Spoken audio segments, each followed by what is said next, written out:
Assalamualaikum warahmatullahi wabarakatuh. Perkenalkan, nama saya Tia Nabila Maharani. Saya dari kelas Teknologi Hasil Pertanian Indralaya B. Saya akan menjelaskan materi tentang penegakan hukum. Baiklah, saya akan menjelaskan tentang penegakan hukum. Pertama, menelusuri konsep dan urgensi penegakan hukum yang berkeadilan. Upaya penegakan hukum di suatu negara sangat erat kaitannya dengan tujuan negara. Apabila tujuan negara hanya menjaga ketertiban, maka tujuan negara itu terlalu sempit. Tujuan negara yang lebih luas adalah agar setiap manusia terjamin kesejahteraannya di samping keamanannya. Dengan kata lain, negara yang memiliki kewenangan mengatur masyarakat perlu ikut mensejahterakan masyarakat. Negara Kesatuan Republik Indonesia atau NKRI adalah negara hukum. Artinya negara yang bukan didasarkan pada kekuasaan belaka, melainkan negara yang berdasarkan atas hukum. Artinya semua persoalan kemasyarakatan, kewarganegaraan, pemerintahan atau kenegaraan harus didasarkan atas hukum. Tujuan negara Republik Indonesia dapat kita temukan pada pembukaan Undang-Undang Dasar 1945, yakni pada alinea keempat. Dari bunyi alinea keempat, pembukaan Undang-Undang Dasar Negara Republik Indonesia tahun 1945 ini dapat diidentifikasi bahwa tujuan negara Republik Indonesia pun memiliki indikator, yakni pertama, melindungi segenap bangsa Indonesia dan seluruh tumpah darah Indonesia. Kedua, memajukan kesejahteraan umum. Ketiga, mencerdaskan kehidupan bangsa. Dan keempat, ikut melaksanakan ketertiban dunia yang berdasarkan kemerdekaan, kedamaian abadi, dan keadilan sosial. Dalam teori tujuan negara, pada umumnya ada 4 fungsi negara yang dianut oleh negara-negara di dunia. Pertama, melaksanakan penertiban dan keamanan. Kedua, mengusahakan kesejahteraan dan kemakmuran rakyatnya.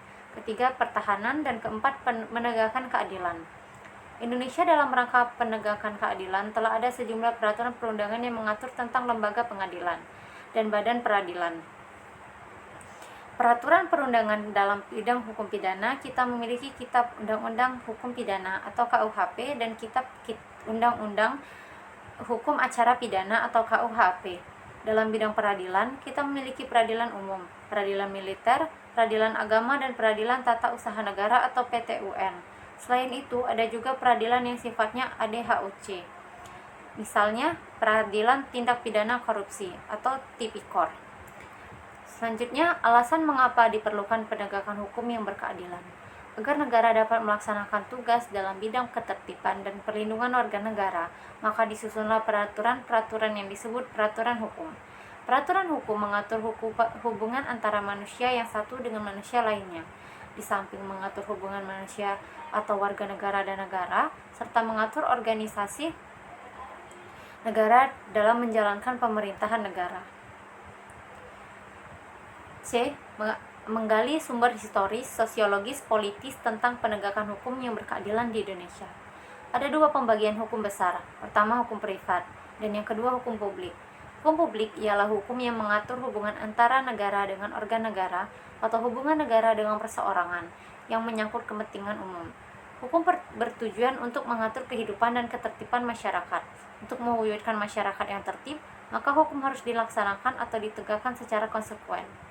Gustav Radbruch, seorang ahli filsafat Jerman, menyatakan bahwa untuk menegakkan hukum ada 3 unsur yang selalu harus diperhatikan, yaitu pertama, Gerechtigkeit atau unsur keadilan, yang kedua, Rechtmäßigkeit atau unsur kemanfaatan, dan yang ketiga adalah Sicherheit atau unsur kepastian.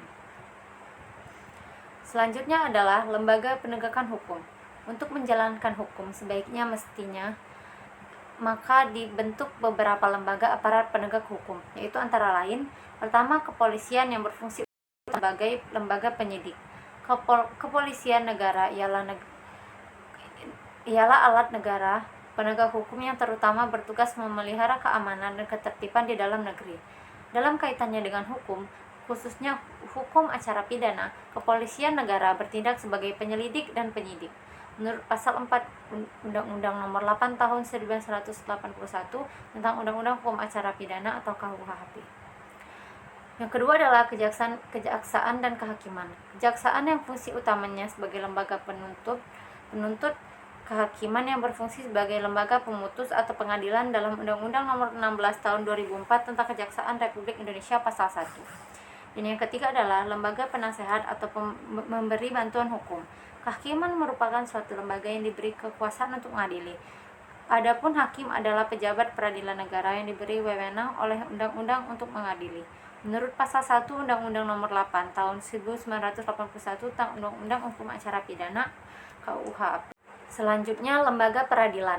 Dalam bagian pertimbangan Undang-Undang Nomor 48 Tahun 2009 tentang kekuasaan kehakiman ditegaskan bahwa kekuasaan kehakiman menurut Undang-Undang Dasar Negara Republik Indonesia tahun 1945 merupakan kekuasaan yang merdeka yang dilakukan oleh sebuah Mahkamah Agung dan badan peradilan yang berada di bawahnya dalam lingkungan peradilan umum, lingkungan peradilan agama, lingkungan peradilan militer, lingkungan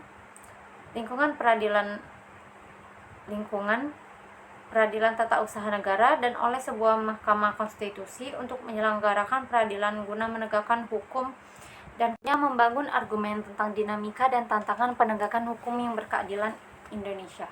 Banyaknya kasus perilaku warga negara sebagai subjek hukum baik yang bersifat perorangan maupun kelompok masyarakat yang belum baik dan terpuji atau melakukan pelanggaran hukum menunjukkan bahwa hukum masih perlu ditegakkan. Persoalannya, penegakan hukum di Indonesia dipandang masih lemah. Dalam beberapa kasus, masyarakat dihadapkan pada ketidakpastian hukum. Rasa keadilan masyarakat pun belum sesuai dengan harapan.